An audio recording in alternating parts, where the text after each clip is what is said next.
పొయ్యి కాడ కూర దగ్గర కూసోవాలంటేనే నాకు భయం. ఎందుకంటే ఎక్కడ మాడుతదోనని. కూర గురించి తెలవదు గదా! కానీ ఇప్పుడు ఇంటున్న వాటితోని వెరైటీ, వెరైటీ వంటలు జేసి కమ్మగా తింటుంటే అబ్బా! ఏమన్నా రుచా! ఇగ దానికి నేను పేరు పెట్టలేనుల్లా. నమ్మబుద్దయితలేదా? వీడియో మొత్తం జూసి మీరు గూడా ట్రై జేయాలి. ఇగ ముందుగాలైతే మిల్ మేకర్ తీసి మంచిగా వేడి వేడి నీళ్ళలో ఏసిన. మీ సైడ్ దీన్ని ఏమంటారో ఒకసారైతే కామెంట్ జేయండి. ఇటు ఆలుగడ్డలు గూడా ఉడుకుతున్నాయి.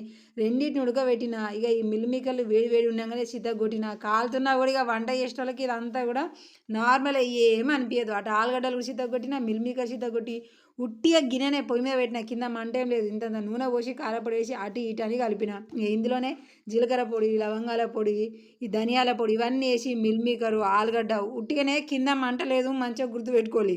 అందులో వేసి మంచిగా కలుపుతూ ఉన్నా. కలుపుతూ అంటే బువ్వ కలిపినట్టు కాదు. చపాతీ పిండి, పూరి పిండి కలుపుతాం చూడాలి గట్ల. ఇక గిల్లనే గింతంతా ఓ 4, 5 స్పూన్ల పెరుగు, గింతంతా ఉప్పేసి మళ్ళా గదే పిండిని కదా కలిపినట్టు కలిపి ఇక మంచిగా పిల్లల కోసం మంచిగా ఉండాలి కదా అరగాలి అని ఇంతంత నెయ్యి వేసి మళ్ళీ ఒక దమ్ము మళ్ళీ కలిపిన. ఇక శివరాఖరికి ఇక మనము బిర్యానీలు వేసుకున్న సామాన్లు అన్నీ ఉంటాయి కదా, ఆ సామాన్లు పువ్వులు ఆకులు వక్కలు అన్నీ కాయలన్నీ వేసి ఇంతంత కొత్తిమీర పుదీనా కూడా చిన్న చిన్న కట్ చేసి అందులో వేసి మళ్ళీ ఒకసారి చపాతీకి లెక్క మంచిగా పిసికిన కథం దీన్ని తీసుకుపోయినా పక్కకు పెట్టిన. ఇక పక్కకు పెట్టినాక ఇంకొక అర్ధ గంటకు వచ్చేసి ఇక నూనె పెట్టి ఒక్కొక్క పోపు వేస్తుంటే చిట అని జిల్లుతున్నాయి. ఏవి ముఖం మీద పడితే జర భయం కాబట్టి ఇక్కడ భయం అవుతుంది. ఇక సన్నగా తరిమిన కొత్తిమీర పుదీనా ఉల్లిపాయ పసుపు గింతంత కారం వేసి చిన్న మంట మీద కలుపుతున్నాం. పెద్దగా పెట్టినాం అనుకో లటుక్కున మాడిపోతే అప్పుడు కూర అంతా డబల్ డబల్ పని చేయాల్సి వస్తుంది రావడం కోసం. ఇక ఇప్పుడేమో టమాటా ప్యూరీ పోస్తున్నా. ప్యూరీ అంటే మిక్స్ ఏం పట్టలేదు ఇలా మన వెజిటేబుల్ చాపర్ ఉన్నది కదా వాళ్ళు వేసి గిట్ల వండుతూనే గిట్ల అయిపోయినాయి.